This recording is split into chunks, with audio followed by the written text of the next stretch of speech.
All right, let's talk about how to change strings on an acoustic guitar. So this is a old Martin. It's a Martin guitar 00018 from the 30s, so pretty old, but all this stuff applies to all 6-string acoustic guitars. I just had a couple tips and tricks and different processes that I use, and I wanted to show you guys. I stole a lot of them from Brian Kimsey and Mark Stutman and people on forums, so it's not like I invented all this, but I figured it's useful to just show everything I'm doing here. Maybe someone will learn something from it. So first thing is loosen all the strings. So you can just turn the tuners opposite like this. That's pretty easy. It really helps to have an electric screwdriver like this one with this blue attachment. Music Nomad makes this. It grips the tuner. Just goes way faster. So I loosen them just enough to be pretty slack. Slack enough to, about that much, so there's play over by the bridge. So let's get over here to the bridge side.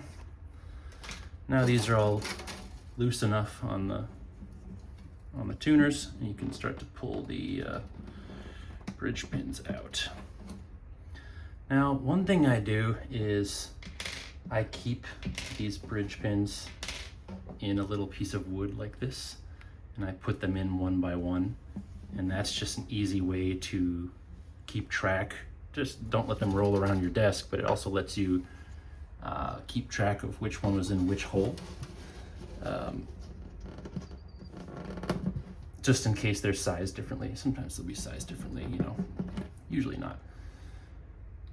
And right now I'm actually reaching in the guitar to help push the pin out from the bottom, just because you can help loosen it that way and wiggle it a tiny bit to get it out.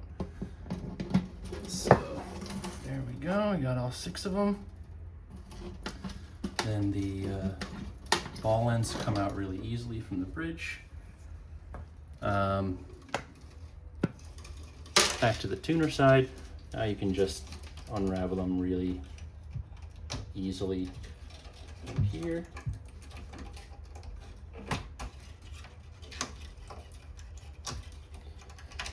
All right. Careful not to scratch anything. There we go. Now we've got 6 strings all laid out like this. What I like to do is bunch them up, put them in a big line, do 2 loops, and pass it through a couple times. Then you've got this consolidated bunch of strings. You can, if you want to recycle it or throw it out, that's fine. I end up keeping these actually. I end up putting them in little baggies like this, because half the time you might need a spare string, or even sometimes you want to put an old set of strings on a guitar if you think the old ones sound better. So I just have a bunch of old strings that I keep. I just keep an old shoebox full of old strings that are all labeled, so just in case I need to use them later. Okay, so now you've got the whole thing naked from the strings. The strings are taken off. This is a good chance to wipe it down or clean the fretboard. This fretboard is fine. I'm not gonna clean it or do anything crazy. Sometimes this is a good chance to wipe down the peg head, because you get dust in there that's almost impossible to clean when the strings are still on. And then this area north of the bridge too. Those areas are just hard to keep clean when the strings are on there. And of course, it's a good time to just inspect everything if you need to get a camera inside the guitar or check for any repairs needed or whatever. I've been obsessing over this guitar, so I know it's in good shape. So before we put the new strings on, this is a cool trick that there's a little bit of preparation for getting the strings on. What I like to do is get the tuners oriented so that the hole in the peg is going exactly left, right. So now I've got them all that way. So the little hole in the peg itself is going this way or going that way. So those are now ready for the new strings. So on this guitar, you know, usually I do these. These are Darko 12s. I usually put Darko 12s on small body guitars or Darko 13s on dreadnoughts. But this guitar is a little bit old, a little bit frail. The action is kind of high. The bar frets aren't perfectly level. So I think it's okay to get away with 11s. So these are Martin Custom Light 11s. Usually I'm kind of allergic to anything less than a 12, but I think I'm starting to come around these days that sometimes 11s are the right thing to do. Okay, so we've got all the strings here. Let's get over to the bridge. So this is how I start the strings in the bridge. You get the string out of the pouch, don't scratch anything, and you want to put a kink in it, which will help you seat the ball end against the pin and get it seated against the bridge plate. The whole name of the game here is getting these ball ends seated against that bridge plate on the bottom really nicely. And if you do this enough, you learn how to do that pretty quickly, actually. So what I do is I bend it right there at the, right where the string winding turns into the actual string. And I bend it in a way such that I'm bending away from the extra piece of string winding. That just means that it's not folding back over it and making too much of a bend or introducing any vibration. This probably doesn't matter, but it's just a nice convention to follow, that you bend it and you bend it away from the extra winding. So that's just the right amount of length to get in here. And as I pointed out earlier, we've got our pins already laid out. We know exactly which pin to grab with the low E string. And now this is the critical part that you might be better or worse at. You should get better at. You should learn how to feed the string in, put the pin in, and have confidence that the ball end is up against the bridge plate. I already know that this one's perfect. I can actually feel it. Just by pulling on this string and situating this pin here in the right way, I can tell just through kind of a sense of proprioception. You just know where the end of that string is, where that ball end is, and you can just pretty much tell it's up there against the bridge plate correctly. But you can reach your hand in and double check. And yep, it's right there against the bridge plate. So that's one. And then what I do is I just sort of lay the string directionally across the guitar toward the neck to keep this thing coming out at the right angle, but I don't put it in the peg head yet. So we'll do that with all 5. So now on the A strings, we're gonna bend this away from that string winding, get that kink in there. The kink is what allows you to do this so easily. Put it in, pull it up against the pin, you can feel it when it hits the bridge plate. Again, I'm like 95% certain that that's correct, but we will check before we're done.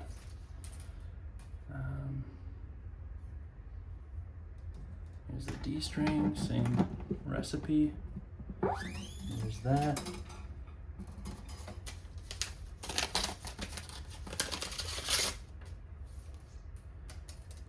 G string, same thing, bend it away from the extra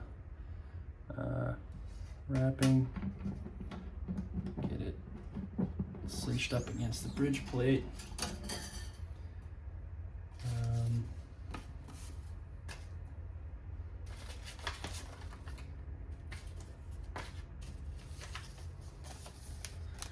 Oh wow, I just realized these are 80-20 bronze. These are the wrong strings. Man, I wanted phosphor bronze. Dang it, look at this, it's 80-20, shoot. I'm gonna be stuck with 80-20s on this guitar for like the next few weeks.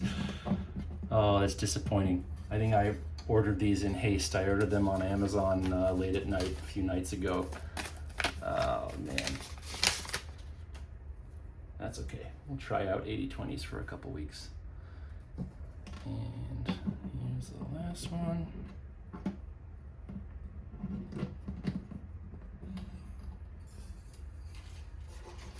Now, for the moment of truth, you can reach inside and feel each ball end is up against the bridge plate, and they are all snug nicely there. So I already knew that because I could feel it when I was putting them in, but that's the trick of this flow, that you seat all the strings in the bridge while the strings are still loose, and then you can actually get in there and feel around it and make sure that they're looking good.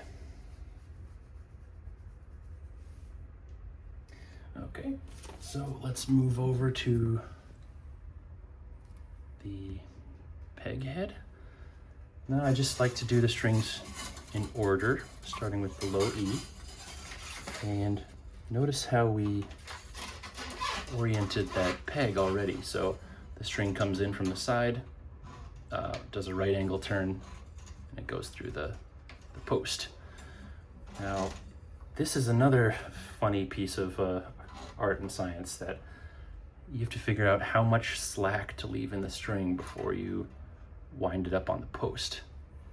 So I might talk about this too much here, but I find this interesting. So what you want to do is you want the string to start winding at the open hole in the post, obviously, and it's going to wind its way down the post. But what you want to do is you want to keep it snugged up as high as you can against where it started. And you also don't want to run out of room. If there's too many windings, you'll hit the bottom of the post and it'll start to coil on itself and get all messed up. So here's how I avoid that. On the low E string, I leave about maybe 3 fingers of extra space here between the string and the fretboard. That just shows you how much slack I'm doing. I kink this one right angle to the north. I help kink this one right angle to the south. And you get the winder going. And there, perfect. Right now we've got, I don't know if you can see, we've got about 1 coil going. As I apply more tension on the string, when we tune it up later, it'll reach about 2 coils. And that's perfect. 2 coils is great. Once you start doing 3 or 4 or 5 coils, you're gonna risk running out of room and hitting the bottom of that post. So I'm happy with this. This is 1 or 2 coils. I come in and snip the extra string with these really old Harbor Freight cutters, which I should probably replace one day. But so we continue this process. You get pretty fast at it. Remember, so you come in from, if you haven't done this before, an easy thing to remember is you come in from the middle and you put the string out to the side. So you come in through the middle, go out to the side, you put the amount of slack that you want, you kink this one north, you kink this one south, right angles, and you start to wind it.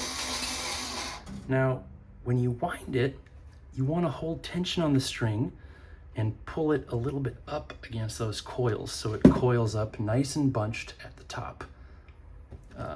So that's what I'm doing here. Let me cut this guy. So that one I only ended up with 1 coil, but again, as we put more tension, it'll become about 2.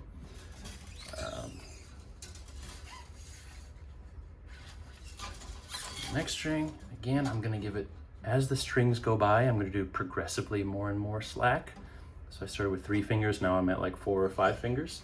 And that's because the strings themselves are actually narrower, so you can do more coils without risking bottoming out.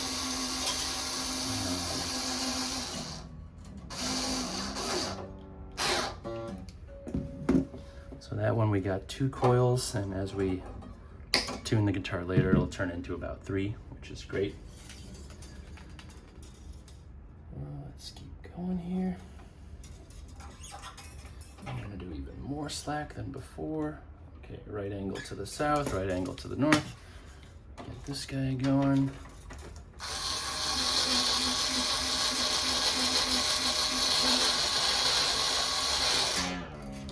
Now there's a process there. It's hard to describe it, but I'm applying tension to the string as I'm winding it because I want to create this perfectly neat coil that of course begins as high up as it possibly can near the slot in the post and starts to descend down the post as it winds. And as it descends down, we're keeping it bunched up against the top as clean as possible. And of course, as it descends down, we don't want it to descend all the way down and hit the bottom. And that would only happen if you left too much slack in the string and had too many coils. So this string, we have 3 coils going already, which is perfect.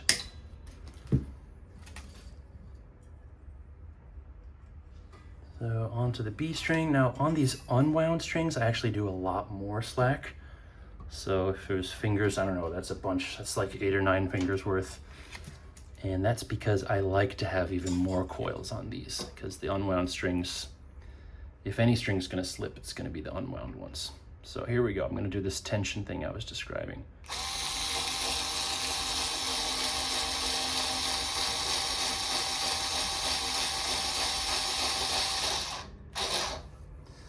So again, while I'm winding it, I'm holding tension on the string with my left and right hand, and with my fingers on my left hand, I'm orienting it to pull tension, but also cinch everything to the top so it coils up nicely and the coil extends down. So I'm not sure if it's visible here, but this one turned out really great. I think there's 4 coils, and yeah, that's not gonna slip or anything. 4 coils is great for the B string. So there's that. I'll do the next one in the same way. We're gonna shoot for the same amount, you know, 4-ish coils. So again, start with a bunch of slack like that. Bend it right angle on each side.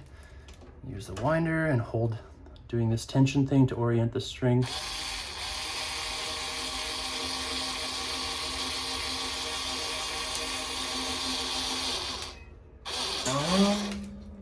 There we go. So, yeah, perfect. I think there's about 4 coils on there, and yeah, they're nicely cinched up to the top as high as they should go. So, all right. So, okay, without rushing here, let's see if we're almost done. So, yeah, this is the moment where the strings are very slack, but they are held in place where they're gonna be. So now's the moment before you put the actual tension on it to just inspect that everything is laid out correctly. Like the strings are in their nut slots, obviously, the coils are looking good like you thought they were, and you can turn your attention to the bridge to make sure that the bridge pins didn't float up a little bit. My low E string did float up. So I'm gonna push down just a little to get it seated again. And then your spacing on the saddle, that's pretty much predetermined, but it's moments like these where you can kind of inspect that and see if it needs to go a little left or a little bit right. But this one's pretty straightforward. So, okay, let's see. Let's put a little bit of tension.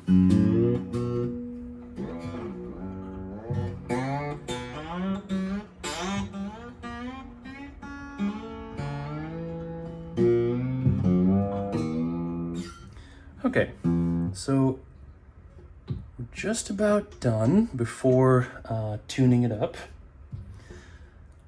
There is one tip I'm going to show you that is kind of controversial, and not everyone has to do it, but sometimes it's useful. So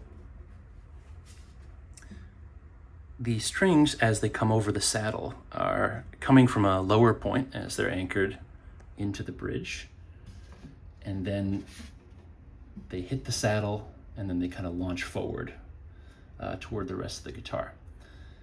And you would think that the saddle actually determines like a linear point in space that creates a straight line from here all the way to the nut. That's in theory what's happening, but because the strings are coming from a lower point and they're a little bit rigid, they actually come over the saddle and they carry a little bit of a launch angle, a little bit of a lift over the saddle. And so if your guitar has action that's a little too high and you want to bring the action down, and for some reason it's not possible to lower the saddle, or you don't, if that's a little too invasive, you don't want to do it, this trick can get you a little leeway. Is you push down on the strings just a little bit as they come over the saddle. And the idea is that you get rid of that kind of launch that's created from the stiffness. So you're actually creating a straight line now from the saddle itself straight to the nut, and that'll bring down your action just almost imperceptibly, a small amount. But with vintage guitars, sometimes you're fighting for that, you know? You're trying to avoid sending it to your luthier and spending $3,000 for a neck reset and a refret, and you're trying to avoid messing with a saddle that might be glued in. So sometimes it helps to just squeeze out a little bit of lower action wherever you can. So this one's just about ready, and yeah, I'll take it off the bench here and put the tuner on and tune it up, and I'm sure it'll be great. But that was the process. Okay, take care.